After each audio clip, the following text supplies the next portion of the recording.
Hi friends! మన ఛానల్‌లో ఎంతో రుచికరంగా ఉండే బెల్లన్నంని చాలా సులభంగా బెల్లం వేసినా కూడా పాలు విరిగిపోకుండా ఎంతసేపైనా గట్టిపడకుండా కమ్మగా ఉండే ఈ బెల్లన్నంని పండుగల టైంలోనైనా, ప్రసాదం కోసంనైనా ఇలా చాలా సులభంగా టేస్టీగా చేసుకోవచ్చండి.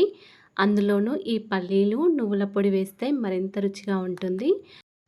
ఎప్పుడైనా స్వీట్ తినాలని అనిపించినప్పుడైనా కూడా ఈ విధంగా బెల్లన్నంను చేసుకొని తినేయొచ్చండి. ఈ బెల్లన్నంలో మనం వేసిన నువ్వులు, పల్లీలు, బెల్లం హెల్త్‌కి కూడా చాలా మంచిదండి. కాబట్టి హెల్తీగా ఈ రెసిపీని చేసుకొని తినేయొచ్చు. మీరు కూడా ఇలా ఓసారి ట్రై చేసి చూడండి. పూర్తి వీడియో కోసం కింద ఉన్న లింక్‌ను ఓపెన్ చేసి చూడండి ఫ్రెండ్స్. అండ్ మా ఛానల్‌ని ఇంతవరకు సబ్స్క్రైబ్ చేసుకోకపోతే సబ్స్క్రైబ్ చేసుకోండి. ప్లీజ్ సపోర్ట్ చేయండి అండ్ లైక్ చేయండి, షేర్ చేయండి, కామెంట్ చేయండి. Thanks for watching. ధన్యవాదములు.